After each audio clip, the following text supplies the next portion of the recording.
Jangan lupa like, komen, dan subscribe channel YouTube TVRI Bengkulu dan nyalakan lonceng notifikasinya.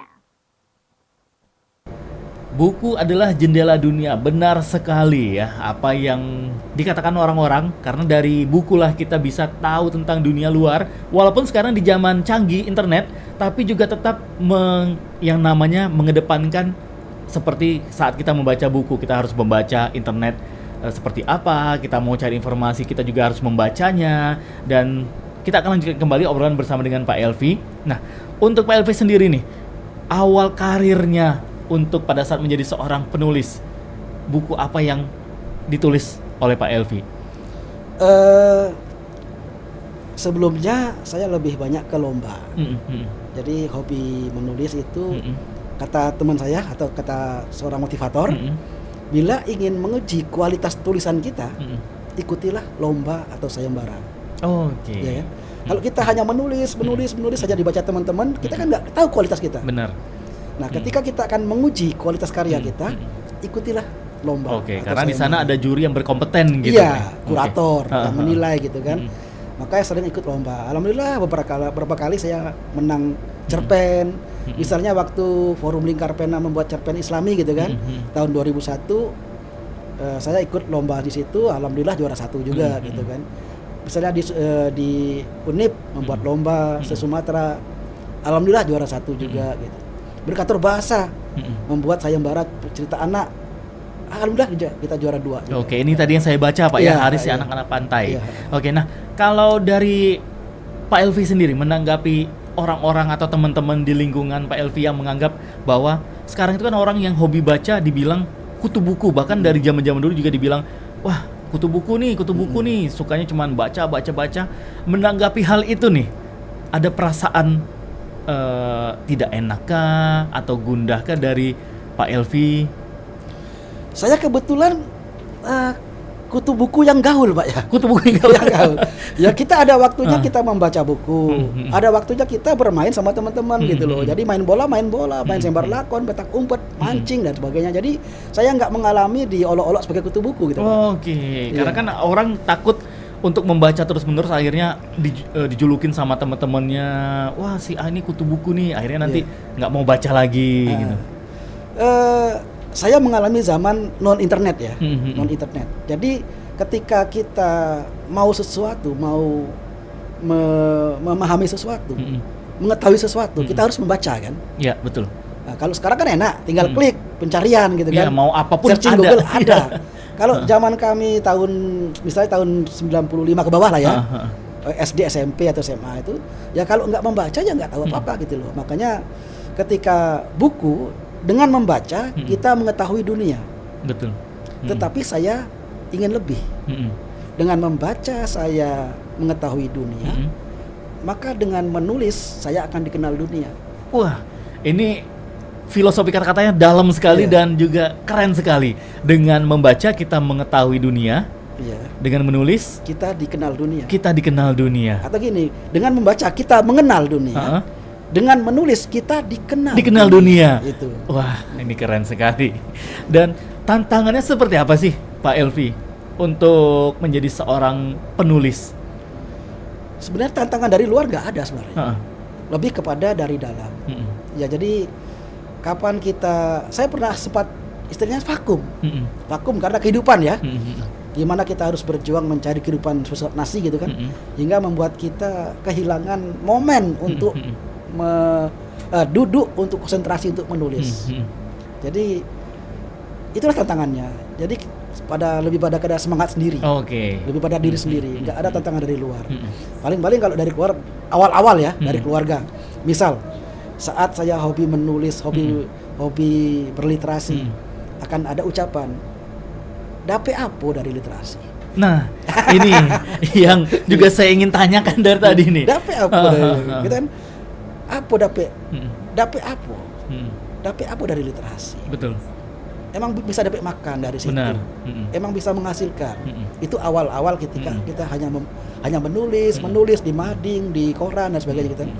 Nah, ketika kita sudah benar-benar menggeluti gitu kan, secara profesional, secara kontinu berkesinambungan, ikut sayembara, kita terbitkan, Alhamdulillah saya berkali-kali keluar provinsi, ke Jakarta, ke Jogja, itu diundang kementerian karena menulis. Oke. Dikasih PP naik pesawat, Mm. dikasih hotel, dikasih uang saku dan sebagainya, dikasih uang kontrak. Ya itu karena menulis. Oke. Awal-awalnya dia cemooh lah sama keluarga. Nah, pada saat awal-awal dulu nih, hal apa nih yang Pak Elvi ucapkan terhadap orang-orang yang mencemooh? Ngapain sih dape apo, beli bre juga tidak pacak gitu. Iya. Orang-orang bilang, apa yang Pak Elvi bilang ke mereka? Saya suko, ngapa lagi? Oke, karena cinta ya, balik lagi karena Iya, cinta. saya suko, ngapa Oke, gitu. benar, cinta itu bisa membuat buta semuanya. Sudah nggak buta juga sih, sudah nggak buta. Kita menulis juga, kita kerja juga. Kerja bangunan, kita membuat mural melukis. Saya juga hobi melukis, Pak. Oke. Jadi saya membuat mural melukis, membuat kaligrafi di masjid gitu. Jadi kan semua kerja, jadi nggak terlalu banyak lah tantangan dari luar, nggak terlalu banyak. Seperti saya juga waktu gila-gilaan, hasil saya menulis, hasil dari saya literasi, uangnya saya kembangkan untuk archery. Oke. Panahan. Panahan ya. Iya. Ya, keluar lagi kata-kata. Ya seperti orang, kita kan begitu mengawali, Pak. Benar, betul. Seperti orang ketika menebas hutan.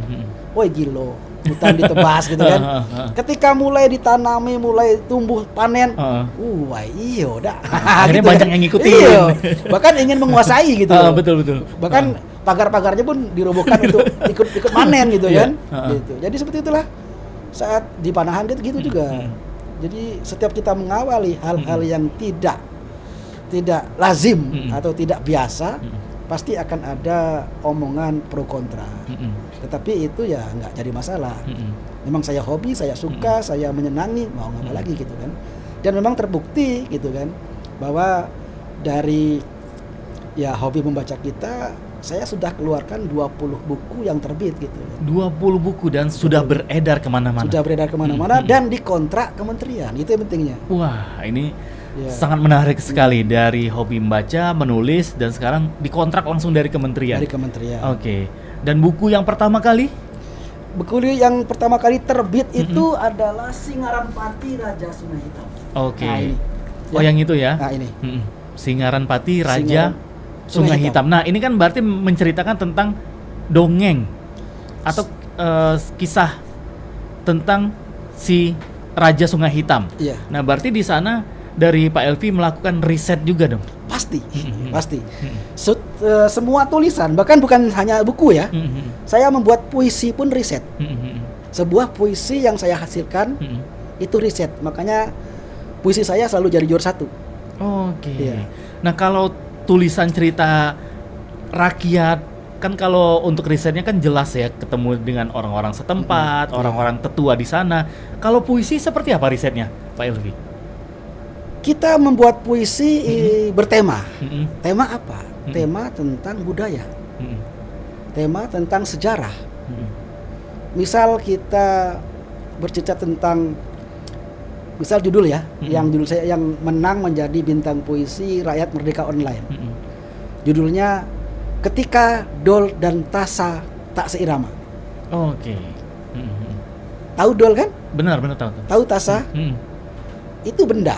Ya. Dol adalah benda, tasa adalah benda. Dalam puisi mereka bukan benda. Dol adalah raja, tasa adalah hulu balang. Misal, Dol adalah wali kota, tasa adalah wakil wali kota. Ya. Ketika Dol dan tasa tak seirama, kita masukkan sebuah budaya di situ. Yang awalnya dalam puisi itu misal ada di YouTube. Ketika Baginda Sebayam dan Singaran Pati bersumpah. Siapa Baginda Sebayam? Siapa Singaran Pati? Oke. Butuh riset kan? Oke, benar. Nah, Baginda Sebayam adalah Raja Sungai Lemau, anak dari Ratu Agung, Oke. adik dari Putri Gading Cepaka. Singaran Pati siapa? Ini saya sebelum menulis Singaran Pati, saya riset, kemudian survei. Oke. Setelah riset, survei juga. Survei juga. Singaran Pati adalah nenek moyang suku Lembak di Kota Bengkulu. Yang di Bentiring. Benar, di ya, Danau Dendam. Saya riset kepada warga Lembak yang usianya 40 tahun ke bawah. Pak, tahu Sigaran Pati? Katanya, tahu. Nama kecamatan. Benar. Iya kan? Oke, berarti Nama kecamatan. surveinya berarti cari tahu nih ke yang generasi sekarang berarti. 40 tahun ke bawah. 40 tahun ke bawah ya. Tahu enggak Sigaran Pati? Heeh. Tahunya sekecamatan. Nama kecamatan tahu saya. Siapa Sigaran Pati? Enggak tahu.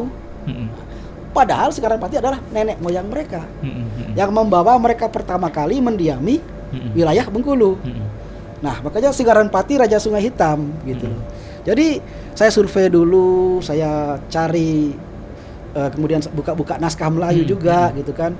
Cari sumber dari orang-orang tua. Jadi jangankan buku, puisi pun saya perlu riset. Oke. Nah, balik lagi ke buku yang sudah ditulis sama Pak Elvi yang untuk buku pertama kali. Ini memakan waktu berapa lama Pak Elvi? Dari awal mula mungkin dari terpikir idenya sampai jadi satu buah buku. Kalau ini nggak lama sih, ini 4 bulan cuma. Hanya 4 bulan? Hanya 4 bulan ini. Oke, karena kan risetnya kan juga perlu harus mencari informasi yang valid, jangan sampai terjadi info-info yang salah mungkin pada saat tercetak nanti. Hanya 4 bulan itu? Ya, 4 bulan. Yang kita tulis sebenarnya kita harus membedakan ya, membedakan cerita sejarah dengan buku sejarah. Cerita sejarah sama buku sejarah? Beda. Oke, bedanya di mana nih? Kalau sejarah kita harus penelitian, kita harus berbagai sumber primer dan sebagainya. Kalau cerita sejarah itu faktanya itu cukup berapa persen, yang lainnya kita dramatisir, Pak. Oke, berarti Kan bedanya cerita. Berarti iya. kita menceritakan sejarah itu, cerita poin-poin sejarah. mungkin keakuratannya hanya berapa persen gitu ya. Oke. Lebih banyak ke dikembangkan sesuai wawasan pengarangnya. Bagaimana pengarang itu mengemas cerita itu menjadi menarik. Benar. Tetapi dengan membaca ini orang tahu sejarah. Nah, Nah, itu dia. Jadi jangan meleset gitu kan. Misalnya siapa sih yang mengangkat Sigaran Pati itu menjadi saudara gitu kan? Oh, ternyata Baginda Sebayam, Kerajaan Sungai Lemau. Jadi kita ada risetnya. Makanya ketika ada orang kontra, kita ada orang protes, oh nggak bener itu, Bu, Pak, saya bukan menulis buku sejarah. Iya. Saya menulis cerita berlatar belakang sejarah. Oke, jadi banyak juga orang-orang yang menganggap salah gitu ya, karena ketidaktahuan orang gitu, karena melihat. Sebenarnya bukan salah, tidak cemi itu nih, ada. Oke. Baik. Tapi lucunya gini, ketika kita sudah menulis, sudah menyebarkan, kemudian ada yang kontra gitu kan. Lah, yang kontra mau dibuat buku juga lah sesuai versi dia gitu kan. Makanya kita sering mengajak teman-teman itu, apabila memang punya dokumen, punya pengetahuan, punya informasi, ya silakan ditulis sebagai versi dia. Kita menulis versi saya. Karena gitu. Jawablah buku dengan buku. Iya. Oke, jadi seperti itu ya. Jadi buku pertama hanya 4 bulan. Nah, begitu ketika terbit nih, bagaimana nih respon dari para pembacanya? Buku Sigaran Pati Raja Sungai Hitam ini saya terbitkan indie ya.